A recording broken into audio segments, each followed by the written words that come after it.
Bonjour à toutes et à tous, bienvenue dans Pop News épisode 60, l'épisode de rentrée. C'est notre numéro 60, il est joli ce chiffre quelque part, numéro 60. Comment vas-tu Adrien? En ce retour d'été, as-tu mis ton petit cartable Eastpak ou Jansport d'ailleurs à l'époque? Eastpak, Team Eastpak mon vieux, évidemment, Team Eastpak, t'es ouf toi. Tu dis Jansport ou Jansport?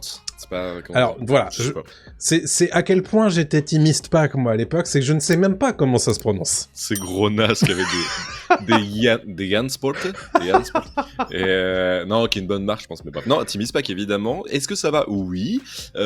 Content d'être de retour évidemment, c'est vous qui mettez un petit peu de soleil finalement dans ma vie.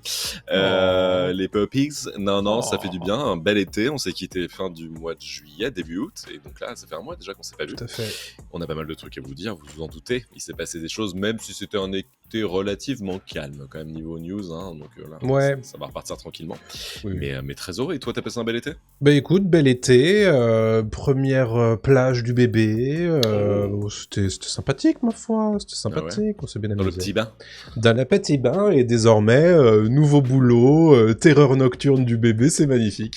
On s'amuse. C'est vraiment. L'inverse serait chelou que ton bébé bosse et que toi tu fasses des terreurs nocturnes. Cela dit, c'est pas impossible.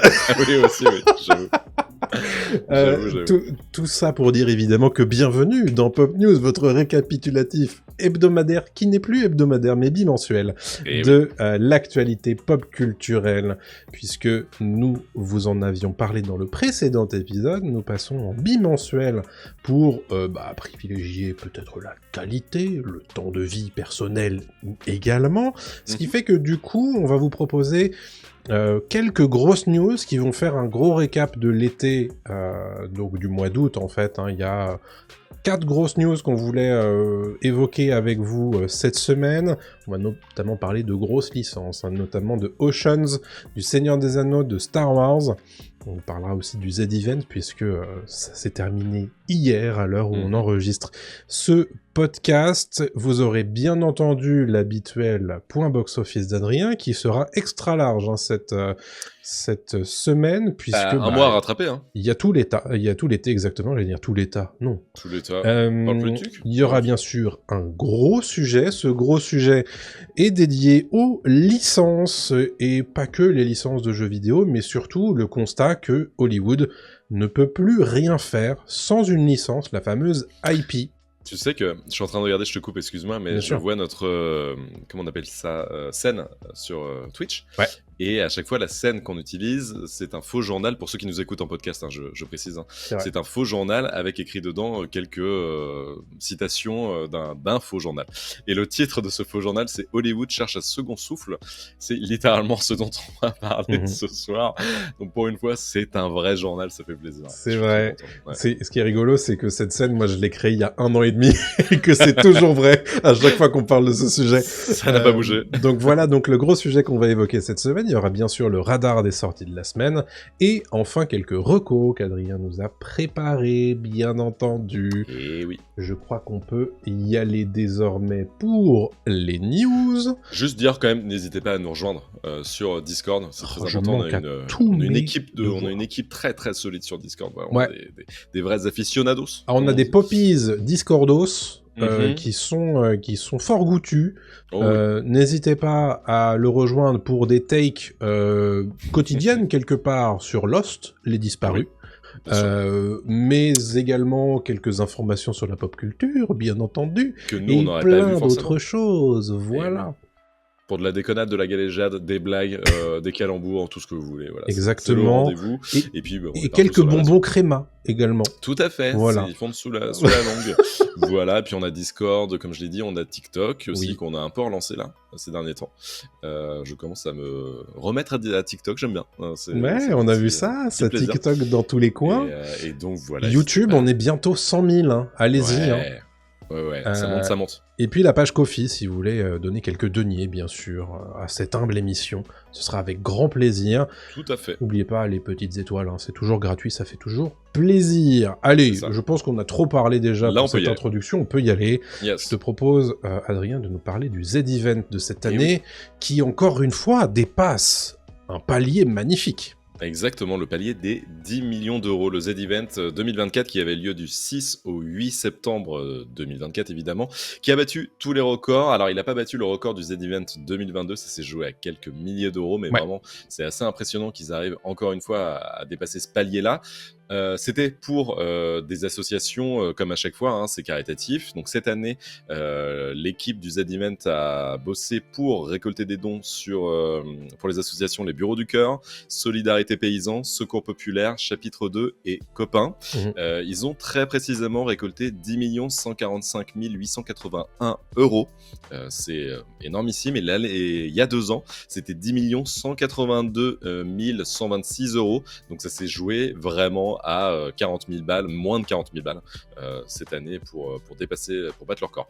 C'est pas dommage parce que c'est déjà incroyable, comme on l'a dit, d'arriver à ce niveau-là, mais c'est assez génial. Cette année, ils ont reçu plutôt beaucoup de... Je me fais comme si j'étais... Oui, on y était, hein, bien sûr. Non, on n'y était pas malheureusement, mais c'est vrai que ça doit être génial comme ambiance. Mais bon, comme d'habitude, donc il y avait énormément de streamers que vous connaissez tous si vous êtes sur la scène Twitch et que si vous aimez sur ce genre d'événements et de streamers. On avait Kameto, on avait Lady Sunday, on avait Amamind, on avait Domingo, celui qui présente Popcorn sur Twitch, excellente émission de pop culture aussi.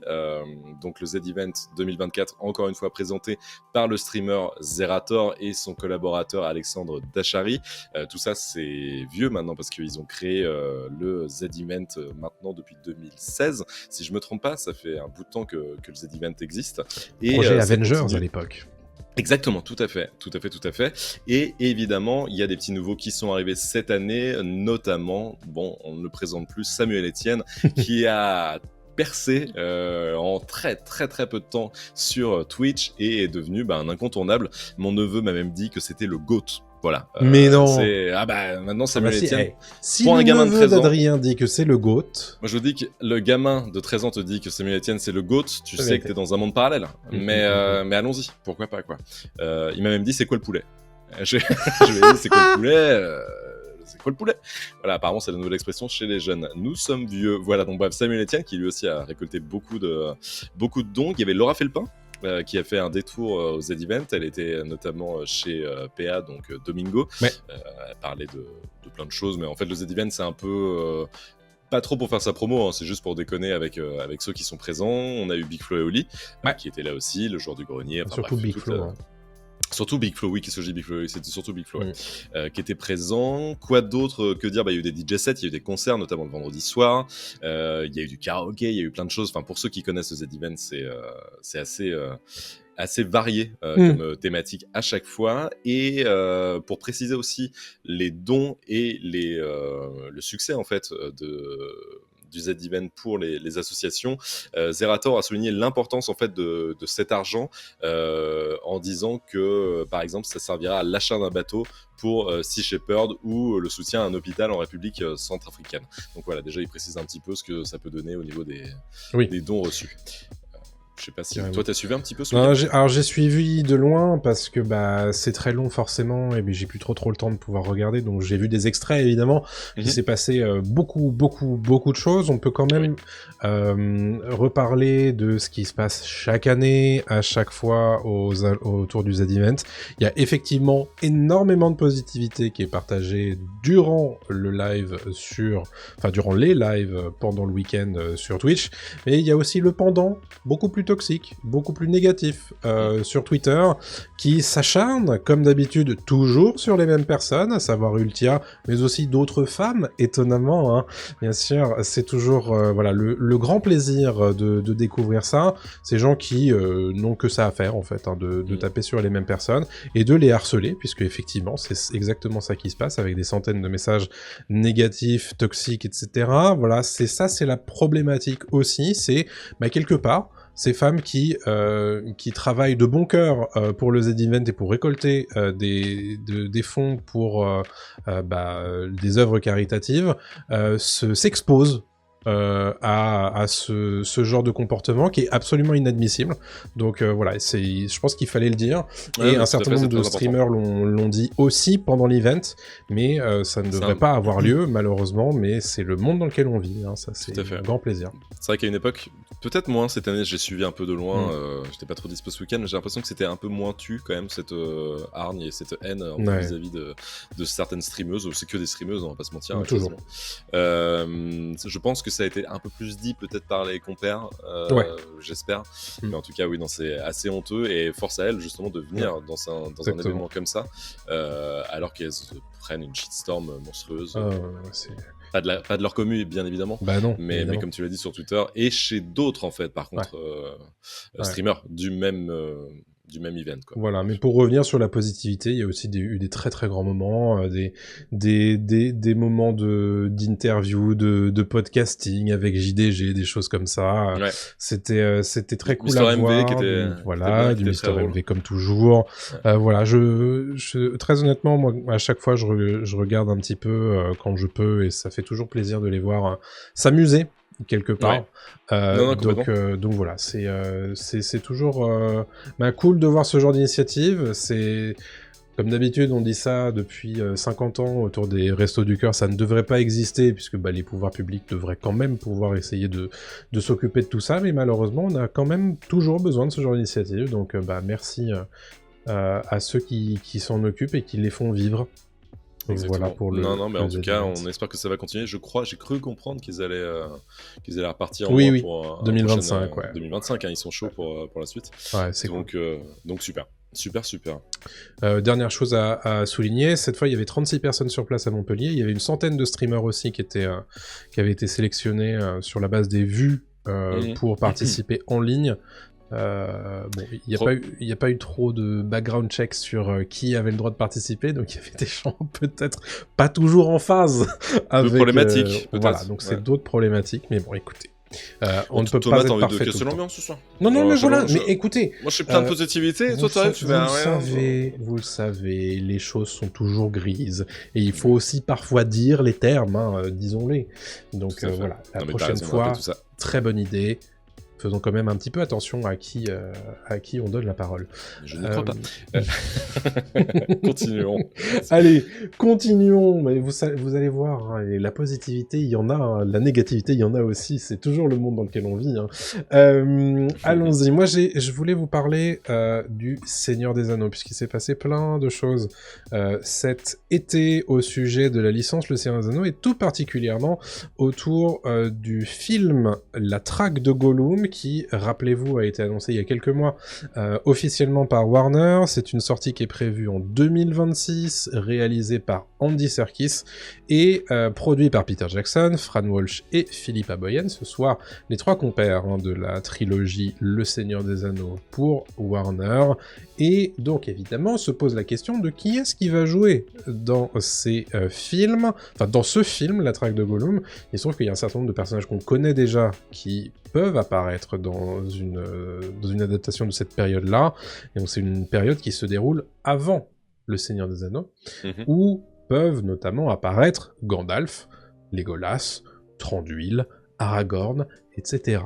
Donc, évidemment, les premiers intéressés, qui sont souvent en phase de promotion, ont été questionnés à ce sujet, et le dernier en date, c'est Orlando Bloom, donc l'interprète de Legolas, qui a répondu aux questions de Variety, et qui a dit « Je sais pas comment il s'y prendrait, j'imagine avec l'IA qu'on peut tout faire en ce moment, mais si Peter Jackson me dit de sauter, je lui demande à quelle hauteur, comprendre que, bon, il ferait tout et n'importe quoi pour Peter Jackson, puisque c'est lui qui a lancé ma carrière, dit-il. » A priori, et ça c'est une information, il a été contacté par Andy Serkis, le réalisateur de ce film. Il dit « Je ne sais pas vraiment ce qu'ils ont prévu, j'ai parlé à Andy Serkis, et il m'a dit qu'il pensait aux manières de faire les choses. J'ai demandé « Mais comment ça pourrait marcher ?» Et il m'a dit « Bah avec l'IA !» J'ai dit « Ok, d'accord. » C'était une période assez magique dans ma vie, et c'est une des choses où il n'y a pas vraiment de mauvais côté. Alors, parlons un petit peu de l'IA, justement. L'IA, bien sûr, tout est possible avec l'IA. Alors là, du coup, il parle de la fameuse technologie du de-aging, donc le fait de rajeunir des acteurs, donc qui se jouent eux-mêmes, mais plus jeunes. Donc c'est quelque chose qui avait d'ailleurs été utilisé lors du Hobbit pour l'apparition de Legolas, rappelons-nous, avec des résultats plus ou moins Dans mes souvenirs, c'était ok. Dans mes souvenirs, c'était ok, c'était parfois un peu étrange. Oui, mais on n'avait pas trop de... Il s'était écoulé combien de temps entre la fin du Seigneur des Anneaux et le Hobbit? 10 ans? Ouais, une petite dizaine d'années, je crois. Donc ça allait encore, c'était un peu ça allait encore. Bizarre, mais ça allait encore. Orlando Bloom, désormais, il a une quarantaine d'années bien tassées. Il doit pas être loin des 50, attends, je vais vérifier. Je regarde ça. Ouais. Paf, il a 47 ans. Ouais, voilà. Et donc forcément, c'est donc une possibilité qui est évoquée. Est-ce que c'est le genre de truc qu'on a spécifiquement envie de voir? Je me pose la question. Bah, moi, je pense pas. Je trouve que c'est dommage de pas recaster quelqu'un pour le rôle. Lui-même le dit, et tu l'as rappelé, ça a changé sa vie, ça a changé sa carrière, ça a lancé tout ça. Donc pourquoi pas donner sa chance à un autre acteur, en fait, peut-être grâce à ça, quoi. Même si je pense que la traque de Gollum n'aura pas la même aura que le Seigneur des Anneaux à l'époque. C'est bien évident. Mais moi, ça me choquerait pas et je ne comprends pas pourquoi on se tue à utiliser de l'IA alors que y a plein d'acteurs sur le marché, quoi. C'est pas ce qui manque. C'est ça. On a Midfritz qui, dans le chat, nous demande, comme Luke dans la série Mandalorian, oui, tout à fait. Pour le résultat qu'on connaît, en plus. Pour le résultat qu'on connaît, ça a été utilisé, rappelez-vous, pour Carrie Fisher aussi, dans, je sais même plus quelle série. C'est Rogue One. Dans Rogue One, voilà, merci. Rogue One, enfin, voilà, c'est systématiquement étonnant. Ça a été fait aussi, si tu l'as pas vu, mais je peux te dire, ça a été fait dans Alien Romulus très récemment. Ouais, oui, bah oui. Pour un personnage. Ça, c'est assez choquant au début, puis après on s'habitue, je sais pas pourquoi, mais au début ça m'a un peu senti. En fait, je pense que plus le personnage est secondaire, plus ça passe. Oui. Et plus le personnage est principal, plus ça a de chances d'être gênant. Il est imprimé dans ta rétine, en fait, il est dans ta mémoire de ce personnage, et tu l'as vu tellement de fois qu'au bout d'un moment, tu fais, je le connais tellement que c'est un autre perso s'il est fait par IA, quoi. Franck nous dit Luke dans Mandalorian, des millions de dollars pour un truc bof, et après des youtubeurs font mieux, c'est ça. Clairement. D'ailleurs, des créateurs de contenu qui avaient ensuite été recrutés par Lucasfilm en interne parce que bon, ils aiment bien ce genre de truc. Alors qu'il y a Sebastian Stan sur le marché aussi pour faire. Oui, non, mais enfin voilà, c'est en fait au bout d'un moment ça devient ridicule parce que je comprends le côté de réutiliser les mêmes acteurs quand ça a du sens narrativement pour le personnage. Oui. Et d'ailleurs, on en parlera un petit peu après au sujet de Viggo Mortensen, mais quand ça n'a pas de sens de réutiliser... regardez Indiana Jones. Indiana Jones 5, un très très bon exemple, puisque dans Indiana Jones 5, on a effectivement Harrison Ford qui se joue vieux, en tant qu'Indiana Jones, mais il y a toute une séquence où il est de-agé. Alors effectivement, c'est impressionnant. C'est bluffant. C'est bluffant visuellement parlant. Par contre... tu sens bien qu'il bouge pas comme un garçon de 30 ans, quoi. Non. Tu vois ? Non. Mais bluffant quand même, parce que c'est 20 minutes d'intro, donc c'est assez ballsy, tu vois, de balancer ça dès le début. À l'inverse, il y avait aussi la même chose avec Martin Scorsese quand il fait des Irishman avec Robert De Niro, avec un de-aging dégueulasse. Oui. Et là, tu vois vraiment que De Niro, déjà, d'une, c'est mal fait, et deux, il marche vraiment comme un papy. À la limite, je trouve que dans Indiana Jones, ça tient la route parce qu'ils sont pas bêtes, ils font des plans où il est pas trop en train de courir, ou c'est des plans de dos quand il est en train de courir, etc. Quoi. Mais oui, c'est le risque aussi. Avec Legolas, enfin avec Orlando Bloom, c'est moins le cas parce qu'il a encore la forme, il pourra courir, il pourra faire plein de trucs. Il pourra faire du surf sur un bouclier et tirer des flèches en même temps. Bien entendu. Et monter à dos d'Olifant. As you do. Voilà, comme d'hab. Mais moi, la vie, c'est pas. Ce qui me choque, c'est pas le fait que l'IA soit bonne ou pas, ou voilà, c'est l'utilisation peut-être pas nécessaire pour ce type de rôle et ce type de truc. C'est ça. J'en parle, j'ai pas envie de spoiler Alien Romulus, mais c'est pas forcément utile l'IA qu'ils ont utilisé dedans, mais c'est un bel hommage au film, ça raccroche les wagons parce que c'est un film best-of, mais j'en parlerai en reco. Et ça me choque moins d'utiliser l'IA dans ce cas-là. Ça me choque moins d'utiliser l'IA, comme tu l'as dit, avec Carrie Fisher à la fin de Rogue One. C'est un petit clin d'œil. Ouais, voilà. Mais quand ça tient à des personnages qui sont importants, et en l'occurrence, ça sera le cas d'Aragorn et de Gandalf. Alors Gandalf, c'est moins gênant. Parlons de Gandalf, justement. Puisqu'on a posé la question à Sir Ian McKellen. Ian McKellen, qui, rappelez-vous, il y a quelques semaines, a fait une chute de scène au théâtre. Et on lui a posé quelques questions chez BBC Breakfast, qui lui demandait si il comptait reprendre le rôle de Gandalf dans la traque de Gollum. Il dit « Je ne laisserai personne mettre le chapeau pointu et la barbe si je le peux. » si je peux y faire quelque chose. Ensuite, dans le magazine, dans le journal The Big Issue, il a dit « Je ne peux pas vous en dire plus. On m'a dit qu'il y aurait plus de films et que Gandalf était impliqué et qu'ils espèrent que je le joue. Quand, je ne sais pas. Pour quel script, il n'est pas encore écrit, donc ils ont intérêt à faire vite. » On rappelle quand même que Sir Ian McKellen a 85 ans. Donc pour le coup, jouer un vieux magicien de la Terre du Milieu quand t'as 85 ans, c'est pas choquant. A priori, c'est pas spécialement le personnage qui aura le plus de pirouettes à faire dans la traque de Gollum. En principe, c'est plutôt ok de le prendre en tant qu'acteur, même si effectivement tu remets Ian McKellen dans la communauté de l'anneau et tu vas le mettre à côté de la traque de Gollum, ça va très certainement être un petit peu étrange, mais bon. Je pense qu'il fera plus de breakdance comme il faisait dans la communauté de l'anneau. Il y a moyen que non. En l'occurrence, il y en a un de ces trois-là qui a été interrogé, c'est Viggo Mortensen, en mai dernier, qui s'est exprimé auprès de GQ. Alors Viggo Mortensen interprète d'Aragorn dans la trilogie originelle, qui n'était pas revenu dans le Hobbit, mais qui a un potentiel d'avoir un gros rôle dans la traque de Gollum, puisque c'est lui en fait qui traque Gollum dans cette période-là. Et lui, pour le coup, qui se montre plus mesuré, qui dit « Je ne sais pas exactement quelle est l'histoire, j'en ai pas entendu parler, peut-être que j'en entendrai parler à un moment, j'aime jouer ce personnage, j'ai appris beaucoup en le jouant, ça m'a beaucoup plu, mais je ne le ferais que si c'était juste au niveau de l'âge que j'ai, je ne le ferais que si c'était juste pour le personnage, ce serait débile dans le cas contraire. » Donc en gros, Viggo Mortensen, qui doit avoir une 60aine d'années désormais, est en train de nous dire que ça n'a pas vraiment de sens pour lui de rejouer Aragorn, qui est plus jeune lors de la traque de Gollum que quand il l'est à la communauté de l'anneau, qui a 65 ans, Viggo Mortensen. Donc ça veut dire soit qu'on va le de-ager comme Orlando Bloom a l'air de le préciser, soit que Viggo Mortensen va dire « Écoutez, moi ça m'intéresse pas ». Et que du coup, la porte serait ouverte à le remplacer dans le rôle d'Aragorn. Et je trouve que je trouve que sa position, en tout cas en tant qu'acteur, parce que lui, il a plus besoin de tout ça. Il joue tous les ans dans des films plus indépendants. C'est plus ce qu'il recherche, tu vois. Et puis Bloom peut-être plus, celui par contre. Ouais, Bloom pour le coup, sa carrière. Un petit moment c'est ouf d'avoir enchaîné deux trilogies incroyables comme Le Seigneur des Anneaux et Pirates des Caraïbes, et après, ouais, c'est vrai. Hein.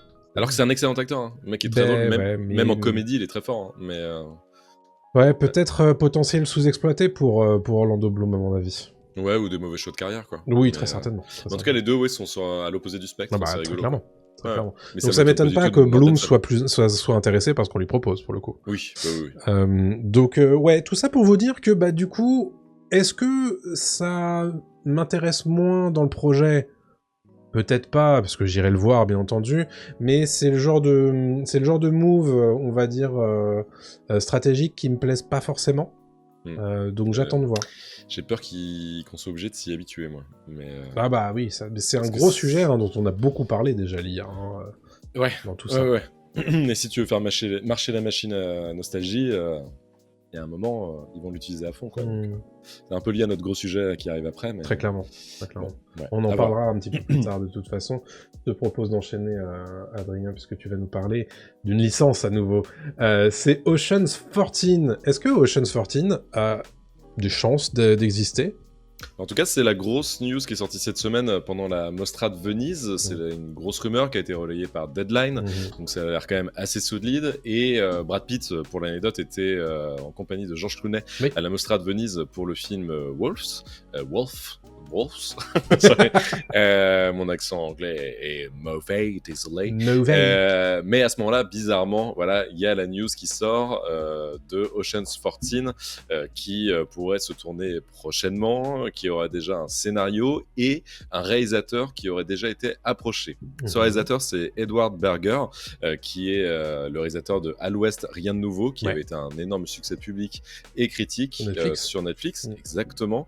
Il a un style quand même assez unique et ça serait quand même assez différent de ce qu'avait fait Steven Soderbergh avec la première trilogie des Oceans. Donc à voir si c'est lui ou pas, mais ça m'étonnerait pas que Clooney et Brad Pitt aient la main sur la production et donc aillent chercher quelqu'un de cet acabit s'ils font une suite avec Ocean's 14. Quoi d'autre? Évidemment, c'est peut-être une volonté aussi, ce Ocean's 14, de changer de fusil d'épaule après le spin-off féminin Ocean's 8, qui, même s'il y avait un casting incroyable d'actrices, n'avait pas rencontré le succès, qui était sorti en 2018, si ma mémoire est bonne, et qui avait été un petit peu oublié après sa sortie, ce qui fait que la franchise, pareil, avait un petit peu été remisée au placard. Pour le reste, on ne sait pas encore s'il y aura d'autres acteurs. Évidemment, on imagine peut-être qu'un Matt Damon, voire un Casey Affleck reviennent quand même, parce que c'est des rôles très importants, surtout celui de Matt Damon, c'est un peu le troisième larron de cette franchise, puisse revenir. On ne sait pas encore si ce sera le cas, on ne sait pas si ce sera un nouveau braquage, est-ce que ce sera une autre histoire, est-ce que ce sera une suite, un spin-off, un truc, voilà. Donc pour l'instant, on a très peu d'infos. Ça se trouve, ça ne s'appellera pas Ocean's 14, ce sera un peu autre chose, peut-être juste... sur un personnage ou deux, grand maximum, et pas le reste. Mais bon, ce serait quand même assez étonnant. Donc, faut attendre un petit peu avant d'avoir des infos là-dessus. Mais moi, j'aime énormément la trilogie des Oceans. Ocean's 8, c'était sympatoche. J'ai pas vu. Bon, tu peux le regarder, hein, c'est pas mauvais, quoi, mais ça casse pas trop patin à un canard. Mais pareil, Ocean's 13, le troisième, était pas mal, mais c'était pas non plus du niveau du premier qui est imbattable. Genre encore aujourd'hui, je trouve qu'il est parfait. Et puis, est-ce que ça vaut le coup d'en faire une suite? Moi, j'aime beaucoup la licence, oui. Après, encore une fois, ça prouve qu'Hollywood ne se renouvelle pas, quoi. C'est très lié au sujet, évidemment, qu'on a évoqué en début d'introduction et qu'on va enchaîner juste après ton point box-office. Mais c'est vrai que... est-ce que c'est vraiment la peine? Après, bon, profitons de ces acteurs-là tant qu'ils sont encore dans leur forme. Moi, de toute façon, j'ai un péché mignon pour les films de braquage, donc c'est vrai que bon, tu me dis qu'ils reviennent en plus, pourquoi pas? Pourquoi pas? J'irai voir, bien entendu. Clooney et Brad Pitt ensemble, c'est toujours cool. C'est pour ça que là, leur film Wolf, ça a pas l'air fou. Surtout que c'est John Watts à la réal, donc c'est le réalisateur de la nouvelle trilogie Spider-Man. Et vous savez que je déteste John Watts, parce que c'est vraiment un mec qui n'a pas de talent. Mais c'est Brad Pitt et George Clooney ensemble, et donc c'est toujours sympa de les voir. Je regarderai. John Watts, si tu nous regardes, évidemment. Je pense que non, il est en train de nager dans sa piscine de billets. Un petit coucou à toi, bien entendu. Il en a rien à foutre. Et il a bien raison, il a bien géré sa carrière. Il est là comme ça, tu sais, il t'envoie des doigts d'honneur. À sa place, je ferais pareil. Dans le chat, il y a Anthony qui fait ouf. Écoutez, c'est ouf, c'est le bruit que j'ai fait quand j'ai appris cette news également, que donc selon le source de Deadline, Star Wars The Acolyte ne poursuivra pas avec une saison 2. Le site web a d'ailleurs précisé dans son en-tête que Star Wars The Acolyte avait été annulé par Disney+. Alors, cette news arrive un mois après la diffusion de la série, et Lactic envoie un sub-gift à John Watts, j'aime beaucoup. Sur Twitch, très sympa. Venez sur Twitch, on s'amuse bien dans le chat.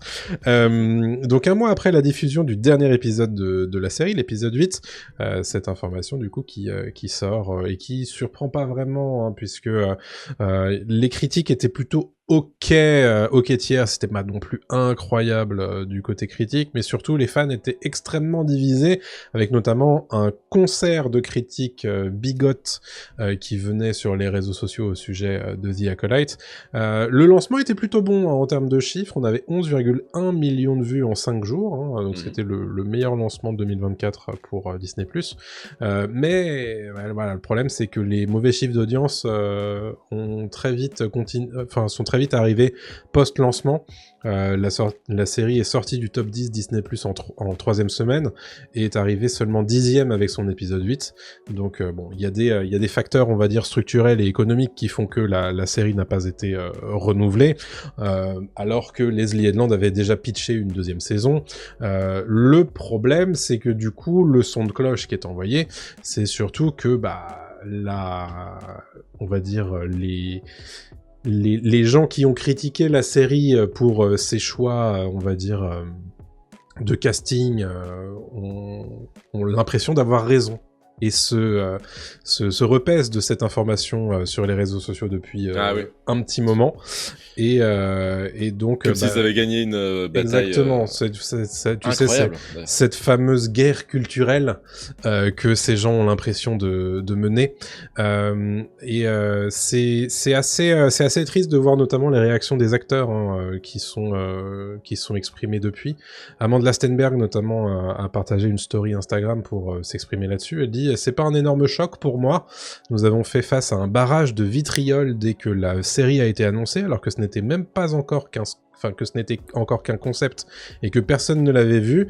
C'est là que nous avons vécu un barrage de ce que j'appellerais la bigoterie hyper conservatrice et du vitriol, des préjugés, de la haine et du langage haineux à notre rencontre. » Bon, je suis moins d'accord avec ça, par contre. En fait, je pense que non, quand ça a été annoncé, les gens étaient chauds de se dire on va sur autre chose, on part sur une autre histoire. Cool. Non, c'est quand le casting a été annoncé, un casting très Oui. Qui va pas plaire, évidemment, on le sait, à la fanbase de Star Wars, quoi. Et donc, forcément, quand t'as des personnes racisées, oh là là, c'est pas possible dans mon Star Wars, etc. Voilà. Donc c'est chiant. Et ça, c'est un truc qu'on avait déjà vécu avec le Réveil de la Force.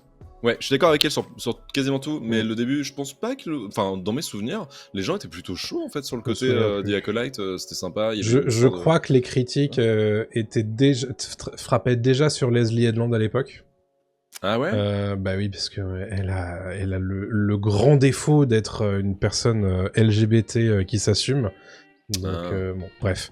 Mais tout ça pour dire que bon, c'est quand même triste de les voir réagir là-dessus. Manny Jacinto, qui a un rôle important dans cette série, s'est exprimé à la DragonCon en disant qu'on lui a demandé quel est un de vos objectifs personnels dans la vie. Il dit la saison 2 de The Acolyte, donc c'est toujours un peu triste de voir ça.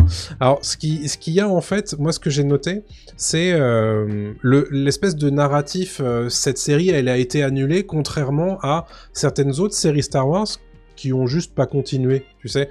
Il y a le annulé pour celle-ci, et bon, on sait pas pour les autres, mais tu vois ce que je veux dire. Genre Obi-Wan, Kenobi et Boba Fett, on sait très bien qu'il y aura pas de saison 2, mais bizarrement, personne ne dit qu'elle est annulée, cette série, tu vois ce que je veux dire. C'est vrai. Et en fait, quelque part, moi ce que je trouve gênant, c'est que on laisse sortir ça dans la presse, et on dise pas tout simplement que le choix, c'est juste parce que ça a pas fonctionné.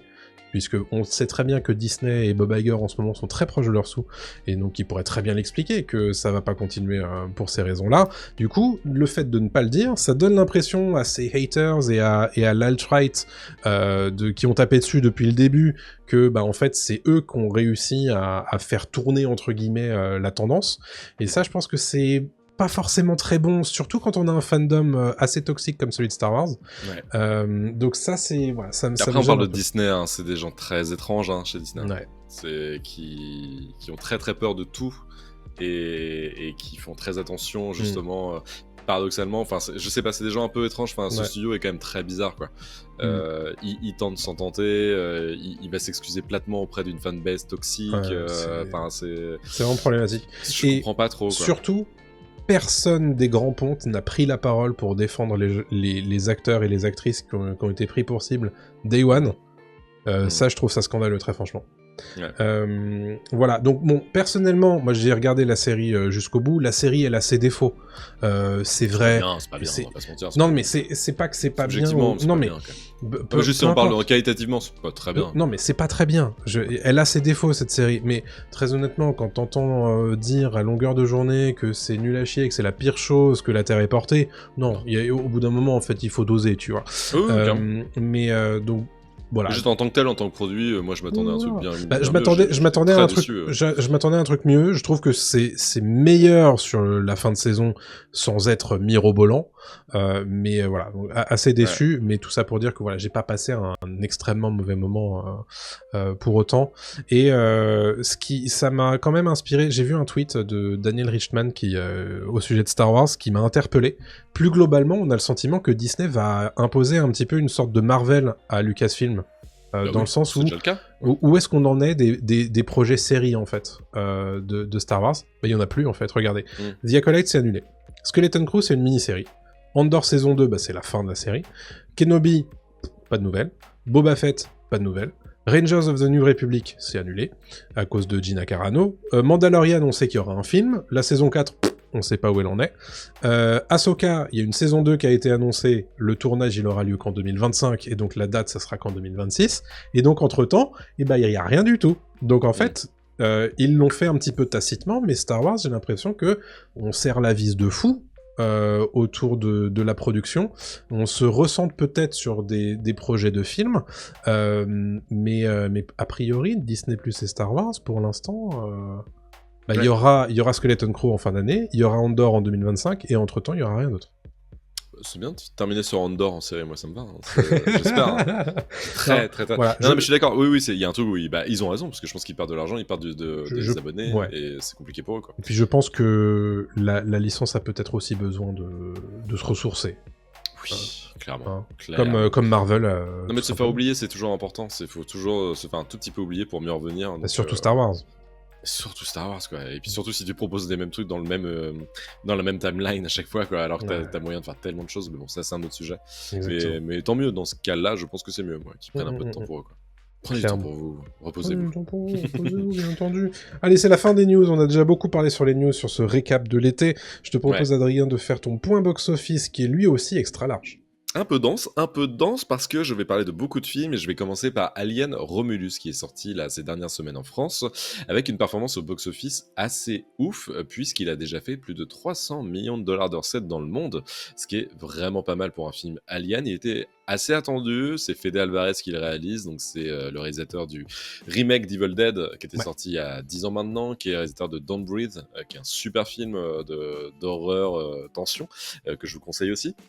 Et Alien Romulus dont je parlerai en fin d'émission en reco, donc n'hésitez pas à rester jusqu'au bout. Donc 300 millions de dollars dans le monde, et en France il a franchi le cap du million d'entrées à la fin de son 4e week-end, ce qui en fait l'un des 20 films à avoir atteint le million d'entrées en 2024 en France. C'est quand même pas mal du tout, ça veut dire qu'on aime bien la franchise Alien dans l'Hexagone. Je poursuis avec Beetlejuice 2 qui n'est pas encore sorti dans nos régions, qui sort le 11 septembre 2024, donc au moment où vous écoutez ce podcast, il sort ce jour même, mais aux États-Unis, il est déjà sorti. Il fait un excellent démarrage avec 110 millions de dollars de recettes sur le territoire américain lors de son premier week-end, et donc ce qui le place en tête du box-office. Pour les États-Unis, c'est déjà le 3e meilleur démarrage de l'année 2024, donc il y avait une vraie attente au niveau du public. On imagine que le fait qu'il y ait Jenna Ortega, ça aide ça doit aider. De la frange jeune, mais quand même c'est assez ouf qu'un film qui a plus de 30 ans ait une suite déjà, ce qui est très cool, et justement permettre de rameuter du monde en salle. Dans le monde entier, justement, on est déjà à un total de 145 millions de dollars pour son premier week-end, donc c'est vraiment un démarrage très impressionnant, et son budget de production est estimé à 100 millions de dollars, hors marketing bien sûr, mais il n'aurait coûté que 100 millions de dollars, et on est déjà à 140 millions de dollars de recettes, et il n'est pas du tout sorti partout. Donc ça peut être un vrai gros succès. La presse l'a déjà vu, et les retours sont très bons. Beaucoup de gens s'attendaient au pire parce que Tim Burton ces dernières années, on le sait, c'est très compliqué, mais apparemment là il aurait fait du très bon boulot. Il retrouve vraiment l'univers Tim Burton qui nous a proposé il y a 30 ans, vraiment la grande époque, l'âge d'or de Tim Burton. Donc moi je suis très très chaud pour voir Beetlejuice 2 là, quand il sort. Je poursuis avec Emilia Pérez, le dernier film de Jacques Audiard qui est sorti là la semaine dernière et qui fait déjà 192 044 entrées en France, avec un cumul d'entrées de 448 815 entrées. Donc il commence très très bien sur le marché français. C'est des chiffres quand même très encourageants pour un film qui sort un peu de nulle part. Il n'y avait pas une énorme promotion autour, donc ça fonctionne plutôt bien. Je continue avec Jamais plus, It Ends With Us, qui est le film donc avec, j'ai perdu son nom, Blake la Lively. femme de Blake Lively, merci. C'est pas bien ce que je viens de faire, je dis la femme de wow. Aïe, aïe, aïe, mais achète-toi une carrière Blake Lively, mais ok. Et bref, Jamais plus. Et c'est moi le mec négatif. Non, ça va. Qui a atteint le million d'entrées, donc au terme de son 4e week-end en France, et ça prouve qu'il y a un énorme bouche à oreille en fait pour cette adaptation d'un succès littéraire et qui fonctionne très très bien apparemment sur TikTok. En fait, tout le monde en parle, ça fonctionne plutôt pas mal du tout. Donc à voir si ça continue sur cette lancée. Et il y a d'ailleurs une polémique, mais ça n'a rien à voir. Enfin, c'est avec l'actrice justement Blake Lively en ce moment, une polémique sur elle, sur son comportement auprès des journalistes et des gens, etc. en général. Okay. Donc allez vous renseigner, mais ça peut. Enfin, un bad buzz reste un buzz, donc ça a pu aussi à la perf du film. Okay. J'ai ensuite dans ma besace Blink Twice, qui en France a fait 72 000 entrées dans la semaine du 8 août au 4 septembre, ce qui fait qu'il y a un cumul de 174 792 entrées. C'est pas mal pour le film de Zoé Kravitz. C'est son premier film en tant que réalisatrice et elle met en scène son compagnon devant la caméra, donc Channing Tatum. On m'a dit que le film était vraiment pas mal, pas trop de surprises mais très bien exécuté en tout cas. Okay. Donc voilà un film qui pourrait être pas mal. Et tu m'apprends que Zoé Kravitz est avec Channing Tatum. Voilà, et ça quelque part, voilà, je retrouve mon Adrien. Il est là, le Adrien qui balance les petites infos importantes. Je veux dire, on peut maintenant compter sur moi pour tout ce genre de petits détails croustillants. Donc, qu'est-ce que je veux dire d'autre ? Oui, il y a aussi Adria Arjona dedans, dans Blink Twice, dont je parlerai après parce qu'elle joue dans Hitman. Absolument, tout est lié. Et qu'est-ce que tu veux ? Est-ce que je te file un petit peu de Monte Cristo si ça te dit ? Moi j'ai besoin d'un petit peu de box-office français là. Tu veux du box-office français ? Ah bah je oui, vais t'en donner. Et je commence par le Comte de Monte Cristo qui a franchi le cap des 8 millions d'entrées au terme de son 11e week-end. Et donc il dépasse le score de l'adaptation du Comte de Monte Cristo de 1955 avec Jean Marais qui elle avait fait 7,78 millions d'entrées, ce qui était déjà énorme aussi à l'époque. Évidemment, toi aussi j'imagine entendu parler autour de toi, les gens adorent ce film. Enfin, il y a vraiment un excellent bouche à oreille autour du film de Pierre Ninet, donc ça se positionne comme l'un des plus grands succès de l'année. C'est assez ouf, je pensais pas qu'il allait quand même arriver jusqu'au 8 millions. À ce point-là, très franchement... C'est surtout quand nous on en a parlé en comparant ça aux Trois Mousquetaires, évidemment. Bien sûr. Donc c'était mal parti avec les Trois Mousquetaires. Ouais. En fait, les gens sont fichus, on met ça de côté, même si ça vient des écrits d'Alexandre Dumas, et se sont dit bah non, c'est un film à part avec Pierre Ninet et ça raconte une autre histoire. Donc voilà. Franck qui pose une question très judicieuse dans le chat, qui me demande mais va-t-il battre un petit truc en plus ? Alors, c'est là où je voulais en venir, justement, c'est le dernier film de mon point box-office, un petit truc en plus. Ça me paraît compliqué pour le Comte de Monte Cristo de le battre, puisqu'on en est déjà à 10 447 296 entrées. Donc il met quand même 2 millions dans la vue du Comte de Monte Cristo, et les 11 millions d'entrées sont en ligne de mire, ce qui en ferait un succès exceptionnel pour cette année, évidemment le premier succès de cette année, et il tutoie, j'ai pas les chiffres en tête, mais il tutoie forcément un Intouchable avec Omar Sy et François Cluzet qui avait terminé sa course autour des 11 millions d'entrées aussi à l'époque, en 2011. Ceci ne nous rajeunit pas. Voilà pour mon point box-office, mais la conclusion c'est qu'en gros il y a des succès français, donc là comme j'ai dit à la fin de mon point box-office, mais aussi à l'international ça fonctionne bien, notamment Beetlejuice 2 et puis Alien Romulus qui se maintient bien quoi, donc c'est cool. Et tous ces succès ont un point commun, c'est le bouche à oreille quelque part. Clairement, c'est sûr que ça fonctionne, il n'y a pas de recette miracle, c'est toujours le public qui décide à la fin. Exactement. Donc, même si les critiques sont dithyrambiques ou détestent, c'est toujours le public qui a le dernier mot. Et là, on voit que c'est des succès populaires, bien sûr, mais on a des surprises. C'est vrai que, tu vois, on ne serait pas attendu qu'un petit truc en plus fonctionne à ce point-là. Alien Romulus, c'est quand même plus vraiment aussi savoureux qu'avant, tu vois. Alien, même si... il y en a qui défendent Prometheus et Covenant bec et ongle, même si Prometheus c'est sympa, mais Covenant, les gars, déconnez pas s'il vous plaît quoi. On l'a vu au cinéma ensemble, tu te rappelles ? Il y a Covenant ? En avant-première. Ouais. Ah oui, c'est vrai. Ouais. Mais bref, voilà. Donc c'est cool pour Alien. On en était sorti comme ça. Ouais, franchement, j'étais déçu quoi. Ouais. Enfin, Michael Fassbender qui joue de la flûte avec Michael Fassbender, tu te rappelles de cette scène ? Quelque part, c'est une belle scène. Vraiment. Scène un peu malaisante, hein, on va pas se mentir. Ouais.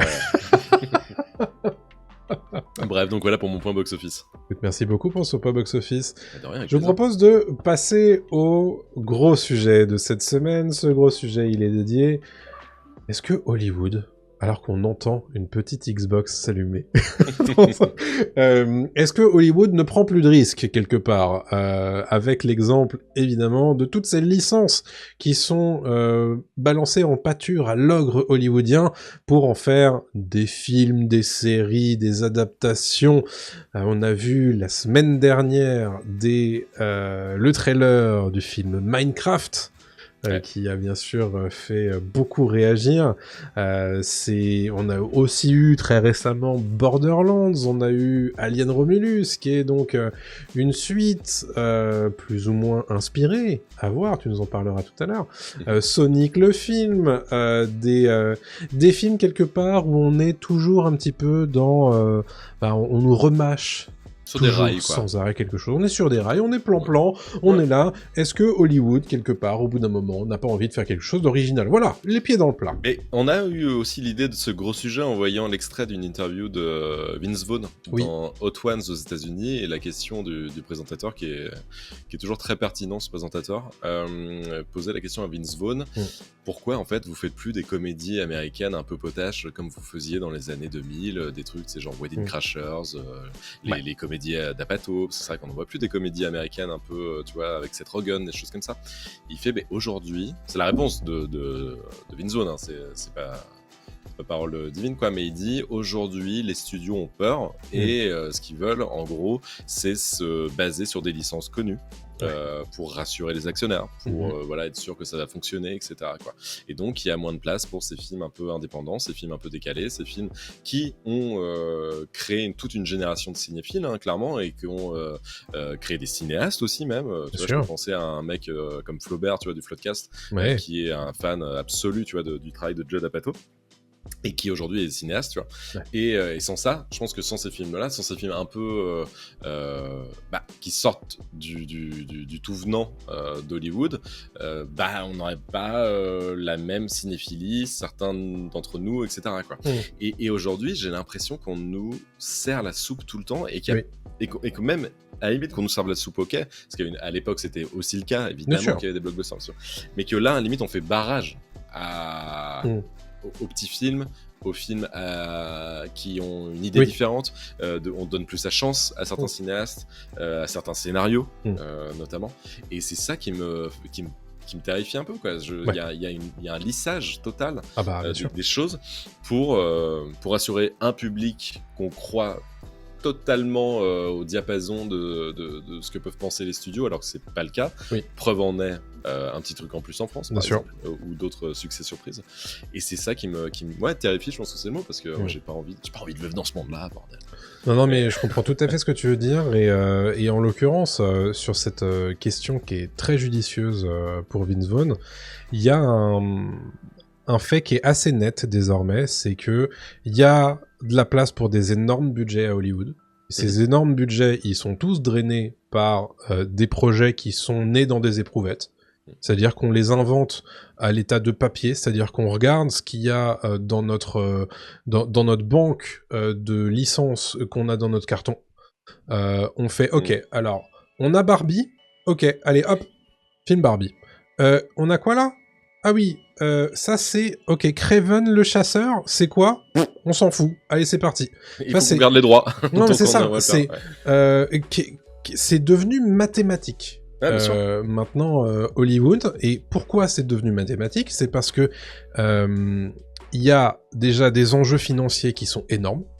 Parce que on refuse désormais de faire des films pour moins de 150 millions de dollars, parce que on décide que ces films-là, ce sont des blockbusters, et que ces films-là doivent tous rapporter 1 milliard de dollars.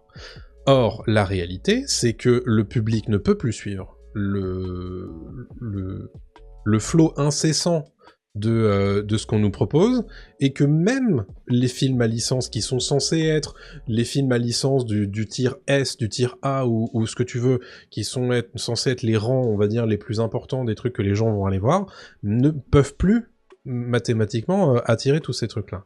Donc en fait, on en arrive à aller faire les fonds de tiroir ou aller choper des licences qui potentiellement s'y prêteraient pas forcément.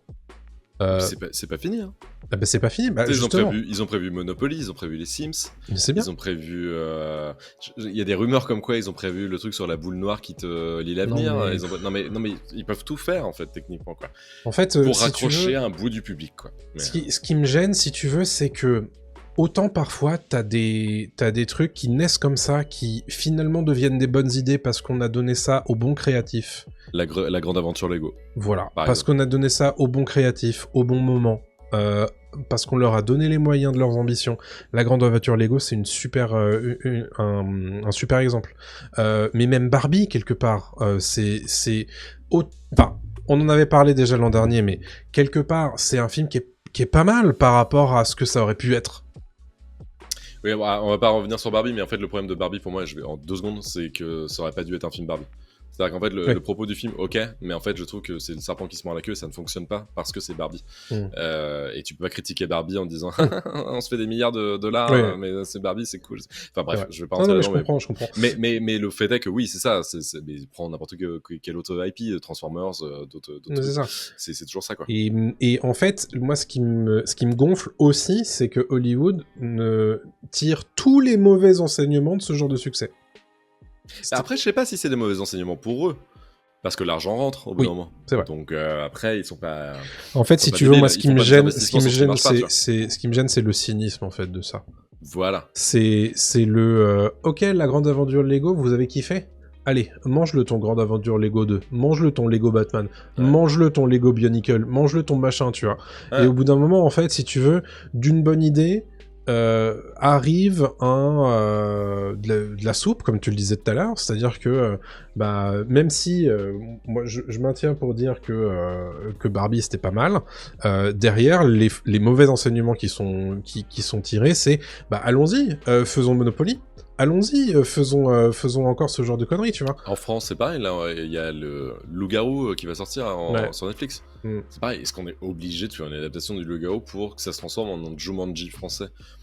Pas nécessairement, tu vois, on pourrait peut-être proposer autre chose, tu vois, mais tu sens que Netflix s'est dit, tiens, c'est un truc français, ça a marché, c'est une IP, let's go, c'est une licence et c'est parti. Quoi. L'exemple de Jumanji est bon, parce que qu'est-ce que c'est que ce film Minecraft si ce n'est Jumanji avec un autre skin ? Je me demande ce que c'est. De ce qu'on voit, c'est ça, hein, dans le trailer. Alors ça sera peut-être très bien, j'en sais rien, mais pour l'instant, de ce que je vois, ça me fait pas envie. Parce que, en fait, si tu veux, t'as l'impression que maintenant, dès qu'on fait quelque chose à Hollywood, tout est créé, tu sais, sur un spreadsheet de quelles sont nos inspirations et sur quel succès précédent est-ce qu'on peut calquer cette licence-là. Genre, Jumanji, ça a cartonné, ok, on va faire ça avec Minecraft. Et en plus, on va aller prendre Jack Black, parce que en plus, il était dans Jumanji, donc ça fonctionne bien. En plus, Jack Black, il est gamer. Donc, mais en fait, t'as l'impression que les films sont faits par des services marketing. Et ça me rend dingue. Ça me rend dingue. Oui, service marketing, pareil, mais parce que c'est très facile à marketer, un film comme ça. Le film Minecraft, là, il est extrêmement facile à marketer. C'est même plus drôle, en fait. Limite, t'as pas besoin de te fouler, quoi, pour un film aussi important que ça. Et ben, ouais, c'est ça. En fait, je pense que, et c'est le sujet principal, c'est qu'il n'y a plus de prise de risque, au-delà du cynisme en fait c'est clair. Des studios, c'est qu'il n'y a plus de prise de risque, par peur de perdre de l'argent, par peur de froisser une certaine partie du public. Mais on en parlait juste avant dans l'émission, mais tu parlais de Star Wars The Acolyte. Tu disais que ça a été annulé, ça a été tamponné en mode c'est annulé. Mais pourquoi ? C'est parce qu'en fait, justement, ils ont dit « Oh là là, on a pris un risque, on va arrêter, désolé, vous nous avez beaucoup tapé sur les doigts, parce qu'en fait, on a pris... » Bon, on arrête de prendre... Mais on est d'accord qu'à une époque, les studios, même s'ils faisaient des échecs, parfois, ils y croyaient tellement qu'ils y allaient quand même pour des suites, tu vois. Moi, je pense à Percy Jackson, tu vois. Percy Jackson, ça a pas cartonné de fou. Ils ont fait la série ? Le film. Le film. Donc avec Logan Lerman et tout. Alors effectivement, je te dis pas que c'est des grands films. C'est pas des films que j'adore. Hein. Mais c'est à une époque. Il y avait Alexandra Daddario dedans. C'est ok. Alexandra. Mais tu vois, et ça, je pense à Narnia aussi. Narnia, c'est pas un carton non plus. Ils en ont fait 3. C'est pas un carton. Ah, j'ai pas les chiffres. Je sais pas du tout. Je me souviens plus. Pourrais pas te dire. Je me souviens plus. Mais Alors, il y avait un bon bouche à oreille quand même. tu crois? Attends, ouais, faut que je si, check. Si. Mais par contre, je suis d'accord sur le fait qu'il y avait plus de place pour poursuivre un semi-échec ou en tout cas quelque chose qui démarrait, tu vois. Ouais. La raison aussi, je sais pas pourquoi je cite encore cette émission, mais en même temps, des fois, il y a des trucs qui sortent croustillants, sans mauvais jeu de mots, dans Hot Ones, où l'autre fois c'était Matt Damon qui était interviewé et il parlait du DVD. Oui. Et il disait qu'à l'époque, en fait, à son époque, dans les années 90, 2000, le DVD permettait en fait d'avoir une deuxième vie pour les films, ce qui justement autorisait les réalisateurs, les scénaristes, les acteurs à tenter plus de choses parce que les studios étaient moins frileux, en disant ok, au pire, on va pas se faire trop de fric au cinéma, mais le film va avoir une deuxième vie et c'est limite un deuxième marché qui s'ouvre à ce moment-là. Complètement. Quand vous les jeunes, vous n'avez pas connu, mais à l'époque on achetait nos DVD et non, et à ce moment-là c'est vrai, tu payes vraiment. Il y a une deuxième fenêtre d'exploitation avec le DVD. Donc qui second souffle plus. en fait, second souffle du film. Bien sûr. En tout cas de l'œuvre. Et aujourd'hui tu l'as plus. Non. Aujourd'hui c'est un one shot. Ouais. Et forcément, quand tu imagines si nous, tu vois, on était face au même problème, à la même problématique, c'est compliqué parce que je pense que malheureusement aussi, je veux pas me faire l'avocat du diable, mais et je veux pas défendre les studios américains, mais c'est vrai que si tu dois miser sur un cheval, tu prends pas le boiteux, quoi. Tu vois, c'est plus compliqué. On est tout à fait d'accord. Alors, juste histoire de me fact-checker par rapport à ce que j'ai dit sur Narnia. Le premier, c'est 180 millions de budget, il fait 745 millions de dollars de recettes, donc c'est très bien. Le deuxième fait 225 millions de budget, il fait 419 de recettes. Okay. Et le troisième, donc le dernier, c'est 155 millions de budget, il fait 415 millions de recettes. Donc c'est pas les fours que je m'imaginais. Non, c'est pas déconnant du tout. Non. Mais tout ça pour dire que de temps en temps, il y avait quand même une volonté d'insister sur des trucs où on disait tiens, on tient quelque chose quand même, tu vois, même pour dire que même si c'était une licence, tu vois. Mais en fait, ce qui me gêne, c'est comme tu le dis, en fait, tout est tellement risqué désormais dans cette industrie-là que t'as plus le droit à l'erreur. Alors comment on fait pour faire en sorte d'avoir un droit à l'erreur Il y a un exemple très très très récent qui est toujours pas sorti en France chez nous et qui n'est même pas sorti aux États-Unis, c'est Megalopolis de Francis Ford Coppola. Alors apparemment Francis Ford Coppola, son film est très très très étrange et n'a pas du tout convaincu la critique qu'il a vue à Cannes et ça, je pense que c'est un faux annoncé, c'est sûr et certain. Mais la prise de risque, elle est là, parce que la seule façon qu'il avait de sortir son film Coppola, c'était... Parce que personne l'a suivi là-bas, faut le savoir aussi, apparemment ça a l'air complètement flingué comme film. Sa seule façon, c'était de lui-même investir dans son film et de dépenser des millions de dollars en marketing aussi pour la sortie de son film. Ça se trouve, ça sera le plus gros bid de l'année 2024. En tout cas, les experts s'attendent à ça. Mais ça peut être une solution, donc tu vois, d'investir toi-même dans ton film, de faire des films à plus petit budget, de t'allier... Malheureusement, ce que fait David Fincher, tu vois, chez Netflix, d'avoir un partenaire streaming, donc mon partenaire streaming, Netflix. Et tu vois, c'est David Fincher. Mais est-ce que tu te souviens des films de Fincher de Netflix là? Non. Là, comme ça, des beautés, non? Non, pas du tout. Non, voilà. Non, mais je sais qu'il en a fait. Mais tu vois. En fait, tu peux pas sortir des gros trucs, tu vois. En fait, parce que c'est pas des grosses sorties, tu vois. Tu vois, donc, Franck dit The Killer, mais The Killer, est-ce que c'est majeur dans la filmo de Fincher? Je suis pas certain. On s'en rappelle encore parce qu'il est sorti il y a 6 mois, tu vois. Mais tu me demandes ça dans 5 ans, moi je te sors tous les Fincher d'avant de sortir au cinéma. J'ai, je pense, un peu de mal à te sortir sorti sur Netflix. Quoi. Ouais, clairement. Mais au-delà de ça, là on parle de qualité, mais sans ça se trouve The Killer, admettons que ce soit génial. Ce que je veux dire, c'est que c'est une solution aussi. Bien sûr. Pour des acteurs et des réalisateurs d'Hollywood, pour s'en sortir et tenter de proposer des choses un peu différentes. Et après, la troisième solution, c'est d'être un énorme réal à la James Cameron. Et de dire, vous allez me suivre parce que derrière moi, j'ai une filmo de oufissime. Et en fait, j'ai ce qu'il faut et je vais. Puis il sait négocier, je pense, tu vois. Donc, et puis, lui aussi, il y a aucune preuve que ça va pas marcher parce que tout ce qu'il fait, c'est un record au box-office. C'est Midas, le mec, enfin, à chaque fois. Non, mais c'est ça. C'est-à-dire qu'en fait, c'est le meilleur contre-exemple à tout ça, puisqu'en fait, le gars, peu importe les projets qu'il fait, à chaque fois, c'est un carton. Alors que à chaque fois on te dit mais non, il va se casser la gueule, machin. Ouais. Bah non, regardez Avatar 2. Ah non, c'est ouf. Ah, non, là, le 3, alors, il est fort, hein, parce que tu vois, je me suis endormi sur Avatar 2. Hein. Écoutez notre critique sur... on avait été critique. Hein. On avait été critique, je m'étais vraiment endormi et je le reverrai pas avec grand plaisir. Le 1, je l'avais vu, tu vois, avec plaisir. Et là, le 3, il sort juste 2-3 images en disant que ce sera le peuple des cendres avec, ça s'appelle Fire and Ashes, je crois, un truc comme ça, le titre. Et je suis let's go. Ah, c'est bon, allez, je suis reparti là. Je James Cameron qui parle un truc un peu plus sombre et tout, voilà. Le mec est fort, quoi. Mais en fait, tu vois, c'est... Mais c'est une idée originale, Avatar, à la base. Oui, ça, mais c'est ça, en fait, voilà. Le vrai débat, il est là. C'est le mec qui a réussi à imposer, à recréer. C'était la fameuse question qu'on s'était posée aussi. Est-ce que Avatar fait partie de la pop culture? En fait, maintenant, je pense que oui. Enfin, pas au, tu vois, au... Si, ça fait partie de la pop culture en fait, maintenant. En fait, je me posais la question avant la sortie du 2. Que non, en fait, mais depuis la sortie du 2, je pense que ça fait vraiment partie de la pop culture. Mais parce qu'il a aussi imposé un style, il a aussi imposé une imagerie, il a aussi imposé des personnages, même si tu te souviens pas de tout, etc. Mais tu vois, c'est très bien que tu parles d'Avatar, parce que ça nous permet d'évoquer ce truc-là, que toute licence, avant d'en être une, était un film original. Bien sûr. À une époque. Ouais. Maintenant, les licences qui sortent à l'heure actuelle au cinéma sont déjà des licences préexistantes. Ouais. Parce que c'est adapté d'un livre, c'est adapté d'une série, c'est adapté d'un jeu vidéo, parfois c'est adapté... c'est un remake, en fait, de quelque chose qui existe déjà. Et en fait... Moi, ce qui me gêne avec tout ça, ça me gêne pas qu'ils fassent des remakes, ça me gêne pas qu'ils fassent des suites, des préquels, de tout ce que vous voulez. Ce qui me gêne, c'est qu'il n'y a aucune place qui est laissée aux licences qui seront les licences de demain. Voilà. C'est-à-dire que ça veut dire que dans 20 ans, on en sera toujours au même point de se dire... Dans 20 ans, il n'y en aura plus. On en sera toujours au même point de se dire, ok, bah en fait, on a déjà remaké Harry Potter... Et bah allons-y, qu'est-ce qu'on fait? On re-remake Harry Potter. Ouais.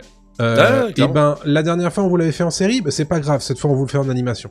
Tu vois, c'est moi ce qui me gêne énormément, c'est que y a des créatifs à l'heure actuelle qui ont très certainement des super idées, mais jamais de la vie on les laissera les faire parce que c'est trop risqué. On leur dira, c'est très bien ce que t'as fait, j'adore ton script, mais mets-moi la licence Transformers par-dessus, s'il te plaît.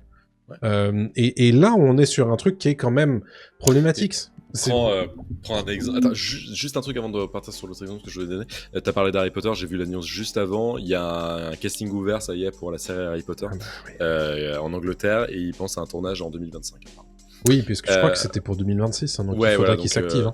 Donc là, il y a un casting ouvert dans toute l'Angleterre, c'est rigolo. Donc si jamais vous nous écoutez en Angleterre, allez-y. Let's go, good luck. Good luck. Et ce que je veux dire, c'est par exemple, tu prends un type comme Todd Phillips, qui est le réalisateur de Joker et Joker Folie 2, mais qui est aussi le réalisateur de Very Bad Trip. Ouais. Very Bad Trip, c'était une surprise. Bien sûr. Personne s'y attendait, quoi. C'est devenu une franchise, c'est devenu une trilogie, mais à la base, le truc, c'est inédit. Enfin, on s'y attendait pas, tu vois, et c'est original. On aime ou on n'aime pas, hein. Mais à l'époque, ça avait été génial. Et tout le monde a fait, ok, bah, je vais faire mon Very Bad Trip à moi. Et puis, tu vois, il y en avait eu un plus ou moins après, je sais plus. Et comment tu en fais 2 autres suites, etc., etc., quoi. Et c'est vrai que on donne plus. Et en fait, non, voilà, ce que je voulais dire, c'est qu'il y a un cynisme à Hollywood aussi, dans ce sens-là, où on ne donne jamais sa chance au produit. Des fois, c'est vas-y, fais ton truc, et le jour où ça marche, on fait, mais t'es un génie. Ouais. Ah, mais c'est génial ce que t'as fait, mais c'est trop bien, nanana. Et après, on essore le bordel, et on n'arrête pas, jusqu'à ce qu'il y ait un nouveau génie, entre guillemets, qui propose un truc inédit, quoi. Tu vois, regarde, Lactic cite le bon exemple, je trouve, c'est que là, on est en train de dire, dans un monde parfait, dans un monde idéal, dans un monde de bisounours, quelque part, hein, qui n'est pas celui dans lequel on vit, on a des projets avec des scripts originaux qui débarquent et qui créent potentiellement de nouvelles licences. Mais regardez, les seuls moments où Hollywood le fait, il n'y a personne qui suit. The Creator. de creator qui fait pas son beurre, qui fait ce qui est certes un budget qui est middle, à 85 millions de dollars, et qui les récupère pas au box-office au final. Est-ce que c'était la faute au marketing ? On n'en sait rien. Est-ce que c'était la faute au film qui était pas suffisamment bon ? Est-ce que enfin bref, c'est sans fin. Mais je pense que si Hollywood se prend d'oisiveté à arrêter ce genre de projet-là, qui ont des projets, qui ont des budgets, on va dire, à demi-échelle par rapport à leur blockbuster habituel, je pense qu'ils sont perdus à moyen terme. Dans le sens où, déjà là, à l'heure actuelle, on est tous en train de remettre en question la créativité et l'originalité de Hollywood. Si en plus, on continue à s'entêter à ne jamais tester de nouvelles choses, et même pas de nouvelles choses, même pas juste des trucs un peu qui testent des choses qui sont pas des licences, tu vois.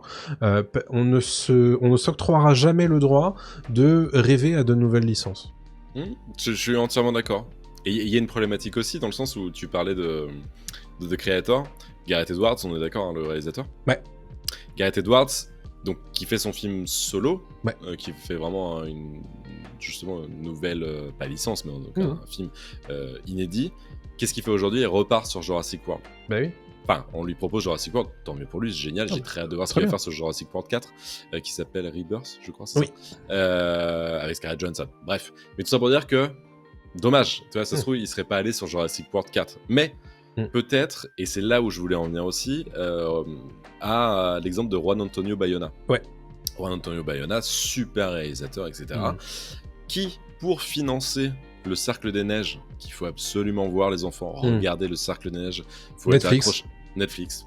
Bah, pas partout, je crois qu'en Espagne, il est sorti dans les pays d'Amérique latine aussi, je crois qu'il est sorti au cinéma, mais dans le monde évidemment qu'il est sorti sur Netflix, malheureusement, parce que c'est un film que tu vois au cinéma, je pense que tu as retourné, qui est un film incroyable, mais vraiment encore une fois je leur dis, voyez-le, le Cercle des Neiges, c'est génial. C'est pas un remake, c'est l'adaptation de l'histoire vraie, voilà, du crash dans les Andes. D'un avion qui s'écrase dans les Andes, et que du coup, comment... L'équipe de rugby, voilà. Comment ces gens se survivent. Exactement, mais il y avait déjà eu un film là-dessus. Bref, qu'est-ce qu'il fait Juan Antonio Bayona pour financer ce film-là ? Et il va faire Jurassic World Fallen Kingdom, qui est d'ailleurs plus ou moins le meilleur de la trilogie, le deuxième. Oui, je pense. Bon, il est ok, quoi. Mais il le fait pas par plaisir, je pense, Bayona, tu vois. Ouais, sans doute. Parce que non, mais si, c'est même sûr. En fait, c'est sûr qu'il le fait pour en fait se faire un peu de blé et ensuite pouvoir financer un film qui est beaucoup plus intéressant, beaucoup plus intime pour lui, parce qu'il a passé des années de recherche, parce que je veux dire qu'il y a des trucs dans le Cercle des Neiges où c'est de la mise en scène. Tu sens qu'il a pris beaucoup plus de temps à la bosser que pour Jurassic World Fallen Kingdom, quoi. Mais ce sont pas les mêmes films. Mais en tout cas, c'est là aussi, pour moi, où je reviens à ce que je disais, c'est problématique parce qu'en fait, on va avoir d'excellents réalisateurs et réalisatrices, acteurs et actrices qui vont devoir un peu manger, tu vois, à Hollywood pour ensuite faire leur truc un peu cool à côté. Clairement. Mais moi, ça me fait penser à Rian Johnson. Rian Johnson qui fait son Star Wars 8, alors qu'il y avait certes une vision, mais qui s'est fait chier dessus, mais qui derrière fait À couteau tiré. Et À couteau tiré, tiens, je vous le donne en mille, c'est une licence désormais. Parce que À couteau tiré, les gens ont kiffé. Et Netflix s'est dit, vas-y, il y a des choses à faire. Et donc, il signe 2 autres films chez Netflix sur À couteau tiré. Comme quoi, il n'y a pas de secret. Quand un réalisateur, un scénariste a envie de faire quelque chose et qu'on lui laisse les moyens de le faire, il se passe des choses. Et moi, je pense qu'il y a énormément de créatifs. Alors, ça veut pas dire qu'il n'y a pas de yes men à Hollywood, c'est pas du tout ça que je dis, mais il y a des créatifs à Hollywood qui à l'heure actuelle sont bridés, parce qu'on leur dit c'est très bien ce que tu fais, mais ça ne m'intéresse pas, puisque je ne peux pas mettre de licence sur ton affaire. Et ça, c'est un problème. Ah, clairement. Voilà. Et je suis même sûr qu'il y a des créatifs qui pensent, mais je parle pas de réal, même d'écrivains, de choses... Disent, tiens, j'ai peut-être pensé mon livre en termes de franchise, Exactement. Est-ce que je peux faire un tome 2 ? Ah ouais, ok, je vais peut-être plutôt penser ça comme ça. Exactement. Et en fait, ça bride, ou ça bride pas, je sais pas, ça ouvre une autre voie. Mais en tout cas, c'est pas forcément, je sais pas, sincère comme démarche, tu vois. Ouais, certainement. En tout cas, ça manque un peu, je trouve, de sincérité de penser comme ça. Et puis c'est humain, c'est humain. Mais et puis quelque part aussi, t'as des... Il y a beaucoup de projets qui sont des projets de commande, désormais. Ah bah oui, carrément. et sur lesquels en fait on a un calendrier qui est déjà préétabli alors qu'il n'y a pas de script. Bonjour Marvel, qui te dit ok bah ça sort telle date. Ok, on n'a pas de script, c'est pas grave, on a un titre. Donc allons-y.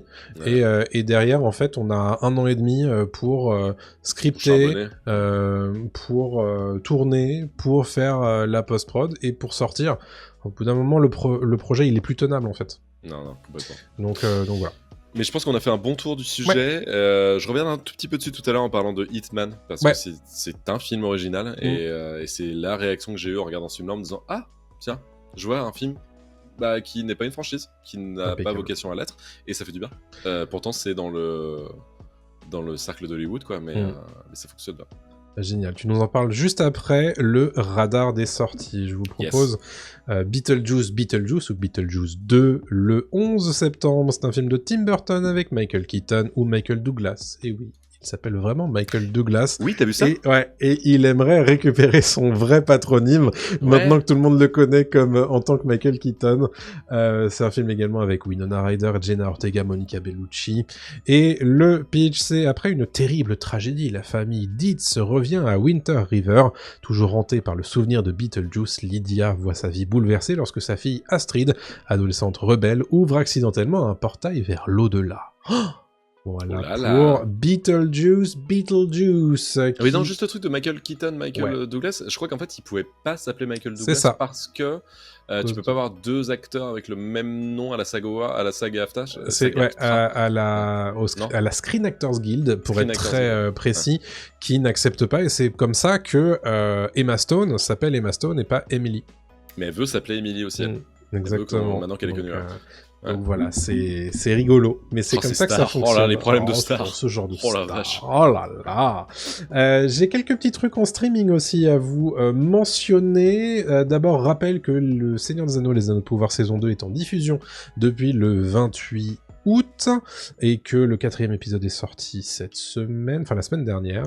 Le pitch, c'est Sauron est de retour, chassé par Galadriel sans armée ni allié, le Seigneur des Ténèbres en devenir ne doit désormais compter que sur sa propre ruse pour retrouver ses forces et superviser la création des Anneaux de Pouvoir. Également disponible sur Paramount+, c'est Zorro, qui est dispo depuis le 6 septembre avec Jean Dujardin. Le pitch est simple, en 1821, Don Diego de la Vega devient maire de sa bien-aimée ville de Los Angeles qu'il compte bien faire prospérer. Cependant, la municipalité est confrontée à des problèmes financiers du fait de l'avidité d'un homme d'affaires local, Don Emmanuel, face auquel les pouvoirs du maire s'avèrent insuffisants pour combattre l'injustice. Diego n'a pas fait appel à son double Zorro depuis 20 ans, mais au nom de l'intérêt général, il n'a plus d'autre choix que de ressortir son masque et son épée. Voilà, donc c'est le Zorro, mais version française. Écoutez, pourquoi pas. Oui, je jetterai un œil. J'ai pas regardé, je jetterai un œil curieux tout de même. Ouais. C'est disponible sur Paramount+. Sur Netflix, Emily in Paris, saison 4, partie 2, qui sera disponible le 12 septembre. J'ai rien à vous dire, parce que j'ai même pas regardé le premier épisode. Ah, t'as jamais regardé Emily in Paris ? Jamais regardé. Oh, si tu veux te marrer, regarde. Tu sais, moi, le hate-watching, c'est pas trop mon truc. Du coup, j'ai pas... En fait, tu vas te prendre au jeu. C'est plus du hate-watching, en fait. Et il faut que tu regardes ça quand t'es en train de manger ou que t'es en train de faire la vaisselle ou en train de passer l'aspi. Franck est gros fan d'Emily in Paris, nous dit-il. Non mais je suis à jour en plus, moi là, j'ai hâte de savoir si elle va sortir avec un bel italien ou pas. Quoi. Ben écoute, à partir du 12 septembre sur Netflix. Allez, voilà, ça c'est pour moi. Et sur Disney+, Lego Star Wars reconstruire la galaxie. Oui, il se passe des choses sur Disney+. C'est c'est une série d'animation Lego avec des scénars style What If chez Marvel. En gros, c'est toute la galaxie Star Wars est mise sans dessus-dessous quand un jeune berger qui gardait un troupeau de nerfs déterre une puissante relique provenant d'un temple Jedi caché. Donc en gros, t'as des personnages qui étaient méchants qui deviennent gentils, etc. Bon. Okay. Je vous le mentionne, c'est sur Disney+, il n'y a pas grand-chose d'autre à regarder sur Disney+, en septembre, donc allez-y. Et puis, bah voilà, c'est tout ce que j'avais à vous dire sur le radar des sorties. Allez-y, et dites-nous sur Discord ce que vous aurez vu et quels sont évidemment vos conseils, puisque nous, on passe aux recommandations. Et Adrien, tu nous as vu Hitman.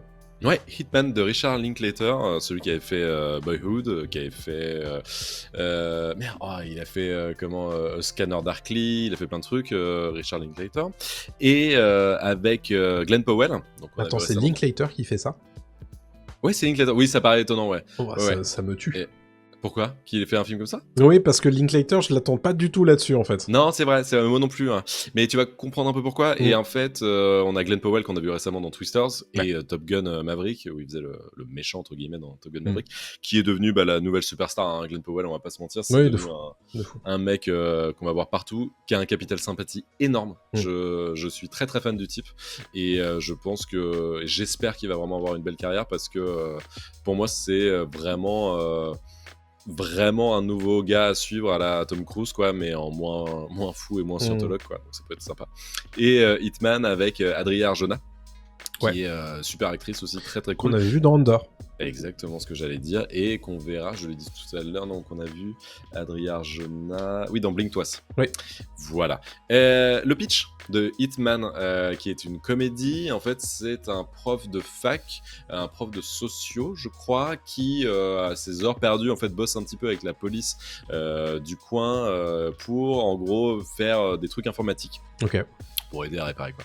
Et un jour, il est dans un van où ils sont en train de discuter avec les flics, et le but des flics à ce moment-là, c'est de faire passer un des flics pour un hitman, un tueur à gages, arriver à un rendez-vous avec quelqu'un qui veut engager un tueur à gages et le faire parler pour qu'il, justement, procède en fait à une arrestation, voilà, avec des confessions du futur, du commanditaire, en fait, tu vois, d'un meurtre.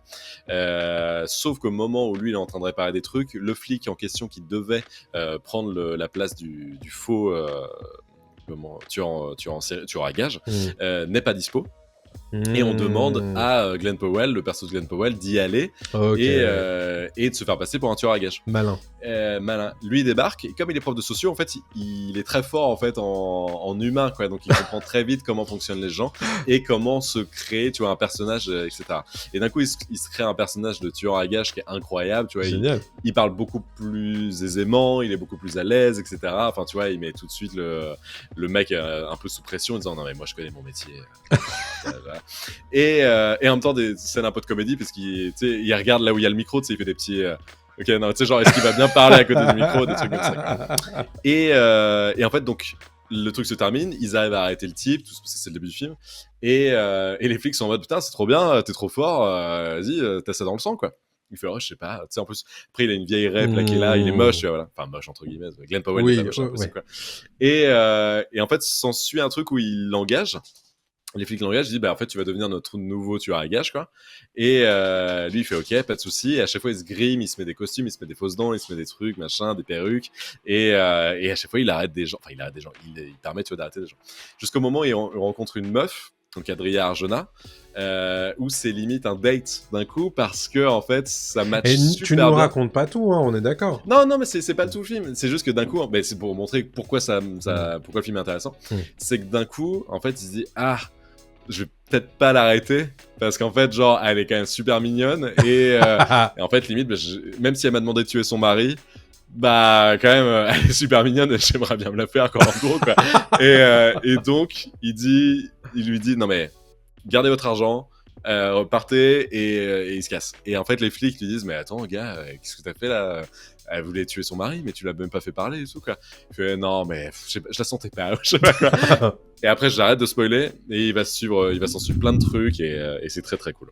Génial, ça a l'air trop bien. Pas trop. C'est super, hein, c'est très très bien.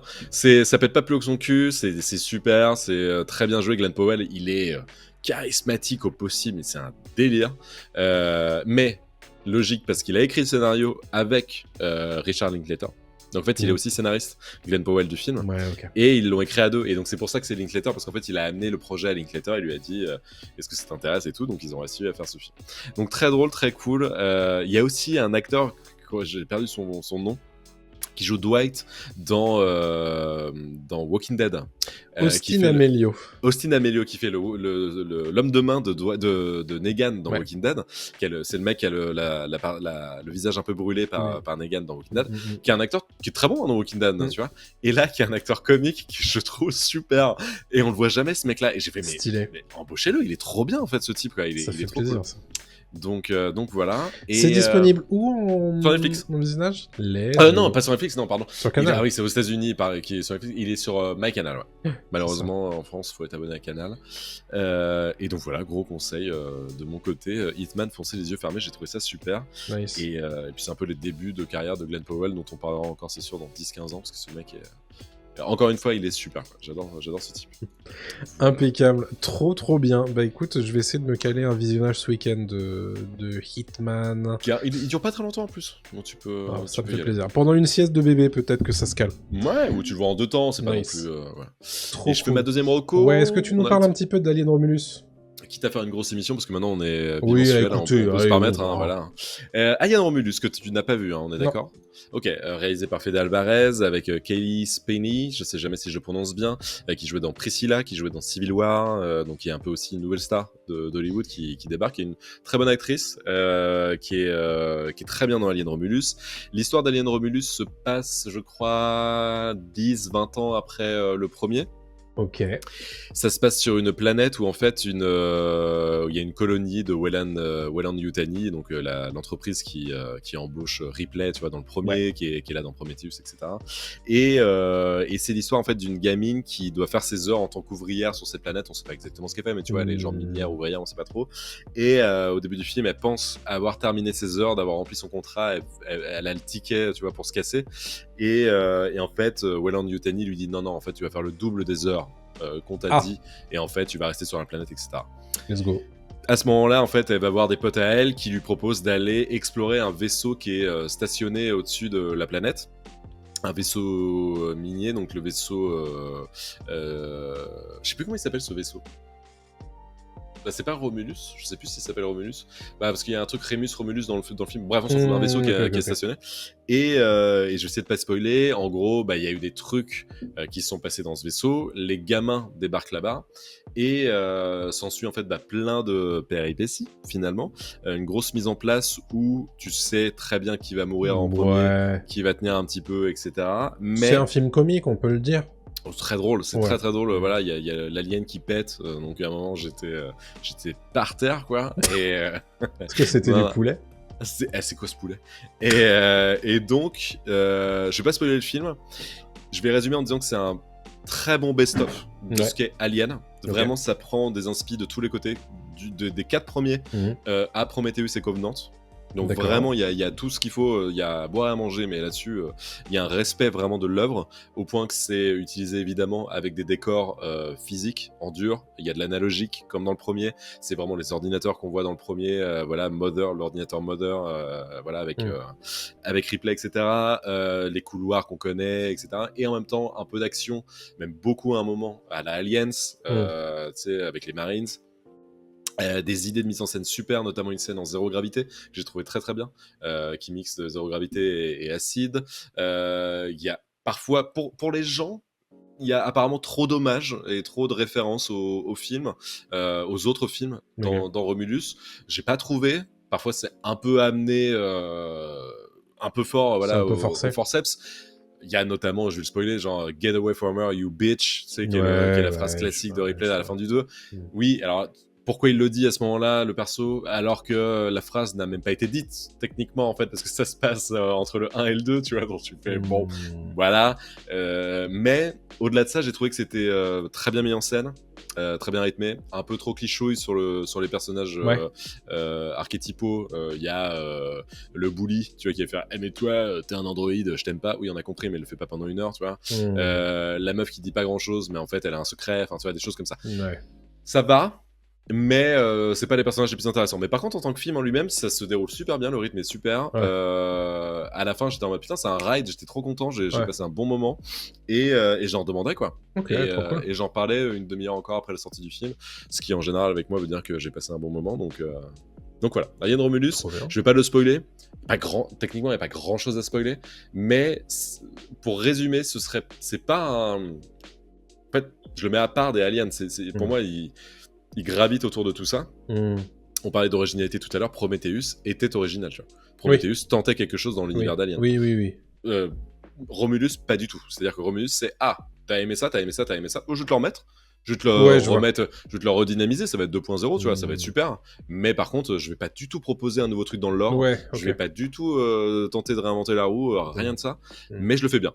Donc c'est exactement ce que dit Lactique dans le chat. C'est dur à dire. Ouais, c'est un bel hommage, mais ça n'explore rien de nouveau. Ah, rien du tout. Non, clairement, rien du tout. Et il y a mon alien qui débarque à la caméra. Et donc voilà, non, c'est mais moment très plaisant. Donc tu recommandes en fait.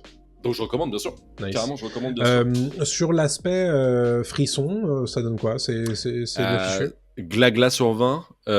Non, frisson. Il y a pas de jumpscare plus que ça. Il y a des trucs un peu, tu fais, c'est un peu voilà. Ouais, ok.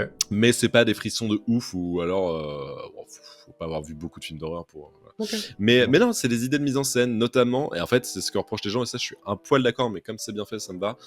On voit limite plus de facehugger, tu sais, les petites bêtes, voilà, que d'aliens, techniquement, mais je trouve ça malin parce que les facehuggers, on les voit jamais trop. Et là, avec les facehuggers, comme c'est des petits trucs dans l'ombre, et tu peux en faire plein de choses différentes, c'est une peur différente que l'alien, c'est un organisme beaucoup plus gros. Que là, au moins, tu peux faire, oh putain. C'est le boss final, en fait, l'alien. Hein, c'est le boss final, techniquement, c'est ça. Mais, et puis pareil, un respect là-dessus, encore une fois, en animatronique, c'est l'aspect pratique. Les facehuggers, c'est en animatronique, l'alien, c'est en animatronique. Ils ont utilisé un acteur qui fait 2 mètres de haut pour voilà, un personnage. Voilà, c'est très cool. Là-dessus, il y a un vrai respect. Trop cool. Et tu le sens, quoi. Tu le sens. Tu le sens, le respect là? Tu le sens? Il est là, le respect là. Ça me fait du plaisir. Prends le plaisir. Voilà. Écoute, merci beaucoup pour ces 2 recos. Ça donne évidemment très envie. J'avais prévu d'y aller, moi, au cinéma, mais... Ça va être short, peut-être, là. La vie. Mais Ah oui, je précise un truc, je le vois dans le chat, tu oublies un deepfake. Oui, alors j'en parlais tout à l'heure dans l'émission. Il y a, de l'IA qui est utilisée dans le film, qui est un deepfake d'un acteur... J'ai pas envie de spoiler, qui est un acteur de la saga Alien qui revient très longtemps dans Romulus, qui est un acteur. Bon, bref, voilà. Tu le connais très bien, toi, en plus, pour une autre franchise. Et qui est justement, quand tu le vois la première fois, tu fais oula, c'est pas très très beau. Et en fait, à un moment, je sais pas comment il se démerde, jeu de lumière différent, peut-être mise en scène différente, et en fait, ça passe très très bien. Mais au début, c'est vrai que c'est un peu crado. Ok. Voilà. Donc vous attendez-vous à avoir un peu d'IA là-dedans. Ma foi. Mais ça va. Très bien. Bah écoute, merci beaucoup pour ces recos, ça donne super envie. Hitman, ça va être plus simple pour moi de le mater, je pense. Et trop cool de découvrir ça. Un grand plaisir, évidemment, d'avoir partagé avec vous notre rentrée des classes sur Pop News. On se retrouve pas la semaine prochaine, mais la semaine d'après. Donc le 23 septembre, voilà, pour un nouveau récap de l'actualité pop culturelle. D'ici là, bien entendu, portez-vous bien, rejoignez-nous sur Discord pour ne pas qu'on se perde de vue, bien sûr. Si vous ennuyez sans nous, c'est là-bas que vous nous retrouverez, bien entendu. D'ici là, portez-vous bien, et puis on se retrouve sur les différents réseaux sociaux, sur Ko-fi, sur Discord, avec vos petites étoiles sur les pages de podcast. À très bientôt tout le monde. Salut à tous. Salut à tous.